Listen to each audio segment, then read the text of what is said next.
One of the things that is starting to irritate the hell out of me, and I can, or you can, rack this up to my cynicism about so many things, but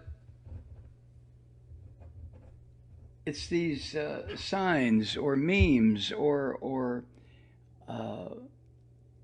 little reminders, whether they're on television or various media outlets, this saying, we're all in this together. That is such bullshit. We are not all in this together by any means. Some of us are in this on a maximum level, which means we're dead.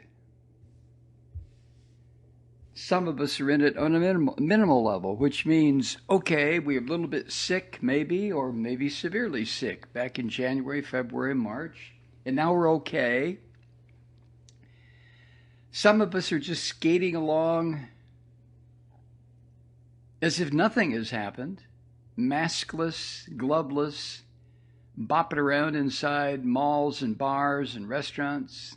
Okay. If that can be done, that can be done. Who am I to say everybody has to stay home and not be in contact with anyone? I mean, if you can survive it, then you've proved your point. But to say we're all in this together it's just utter bullshit. There is no truth to that whatsoever. I don't know what that's designed to do. Oh, yes, I do. It's to use marketing techniques to try to gin up a sense of solidarity among Americans at a time when solidarity among Americans is as ridiculous as, I don't know, putting a screen door on a submarine. It makes no sense. We're not all in this together. We don't have solidarity here. This country has never been, in modern times, so divided. As far as the general population is concerned, I guess you would have to go back to the Civil War.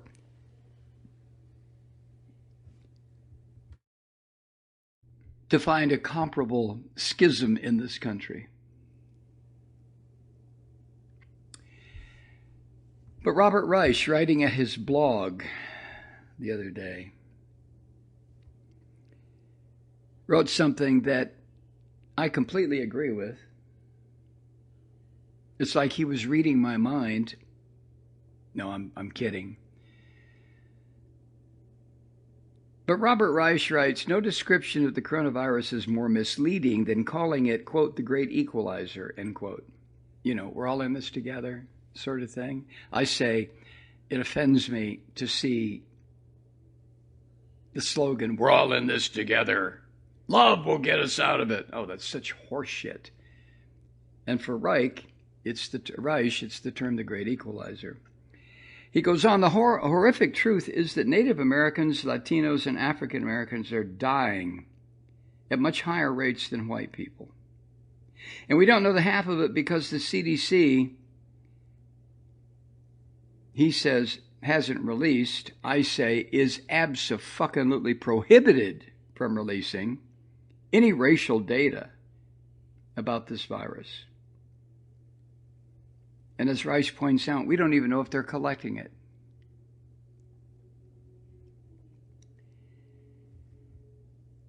But the picture that is starting to emerge from cities and states and reservations, the numbers are describing an atrocity. Reich cites an example here. In Milwaukee County, Wisconsin, black people make up just 26% of the county's population, but account for almost half the county's cases and a staggering 81% of the death in Milwaukee County, Wisconsin from this COVID-19 virus.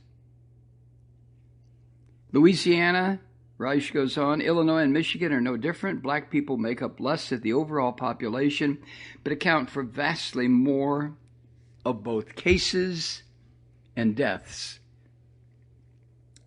In San Francisco, Reich writes, Latinos account for just 15% of the population, but make up 31% of the city's confirmed cases and accounted for over 80% of the city's hospitalized coronavirus patients. And in the country's epicenter of this virus, New York City,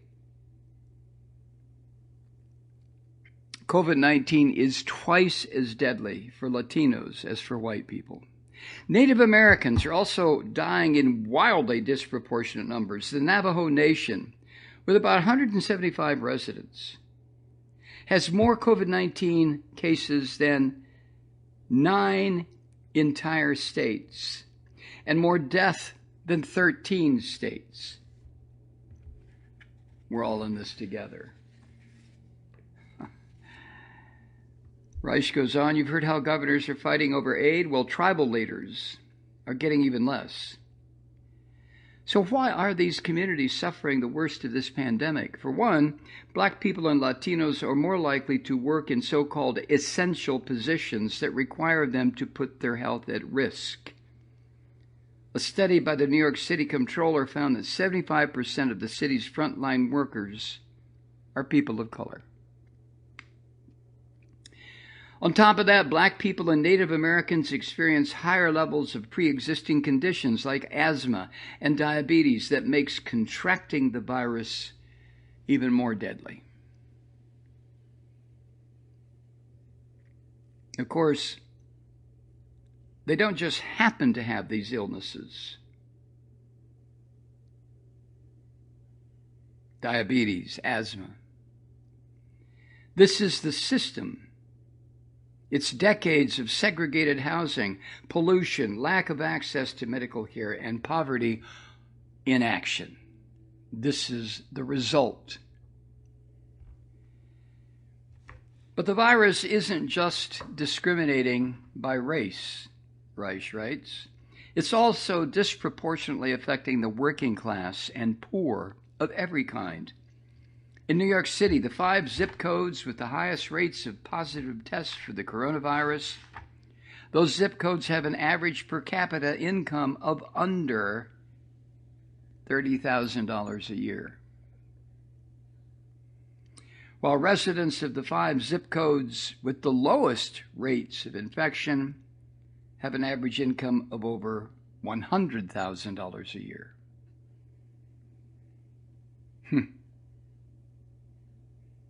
Yeah, you remember your grandma, your mom, your dad, somebody in your family telling you when you were a kid, well, now, darling, money can't buy everything. One thing it can buy in a capitalist society that is so fucked up as this one is, money can buy health. And lack of money will guarantee illness. There's no arguing that. There's just no fucking way to argue that. You have money, you have access not just to a healthier life or lifestyle, but also you have access to modern medicine and all of its crazed treatments. You don't have money, well, have another cheeseburger, right?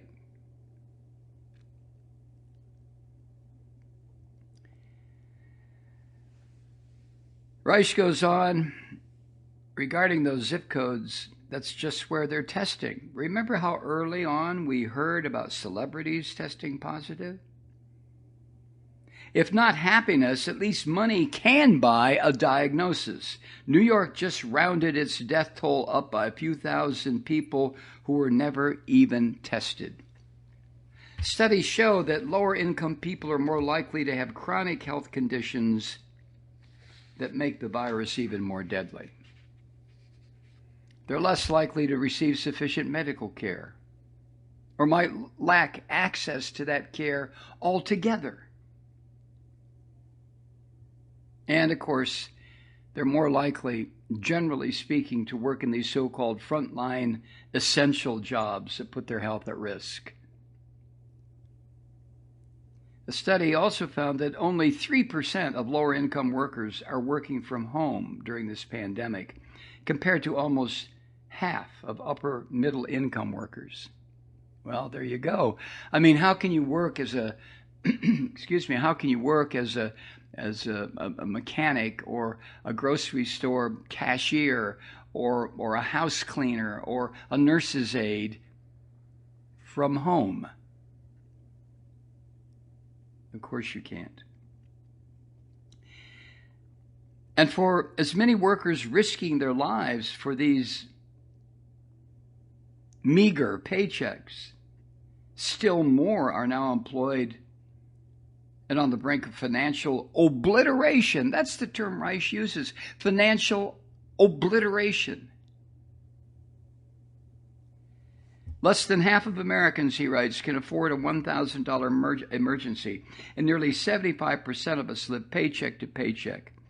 Piecemeal unemployment benefits and one-time payments aren't going to buoy Americans through the next Great Depression. We're all weathering the same storm, but we're not all in the same boat. And for me, that's where that phrase, we're all in this together, is horseshit. And for Reich, calling this disease the great equalizer is equally nonsense.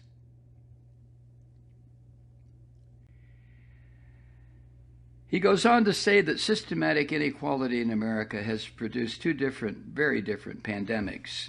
In one, you have billionaires and multimillionaires sheltering in place, maybe on their yachts in the Caribbean, and wealthy families are safely quarantining in multi-million-dollar mansions. Why, of course.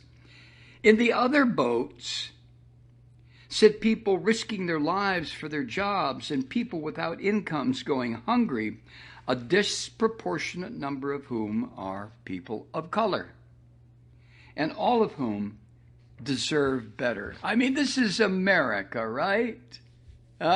This is the land of the free and the home of the brave, and the streets are paved with gold, and all you have to do is get up your lazy fucking ass and go make a living. Right? Right? Wrong. No, this is a tale of two pandemics. There's nothing equal about it. Hi, Truth Seekers. Mike Malloy here. As you know, we've switched formats and are now broadcast exclusively on the Progressive Voices Network. So that means you get fewer program interruptions, no corporate commercials, and lots of profanity. But our format change also means some of our radio listeners no longer hear the program. It's been a while since I mentioned our podcasts, so you may have forgotten that there is a way to listen to this program anytime you need a good dose of screaming. Visit MikeMalloy.com and subscribe to our podcasts. You have your choice. You can listen to the ranting with the audio podcast or listen and watch me lose control with a video podcast subscription. As a podcast subscriber, you can download the program to your mobile device and take me with you wherever you go. And if you have a friend who needs a dose of truth-seeking, you can give a gift subscription as well. That's MikeMalloy.com, and never miss a minute of the uncensored fun and frivolity.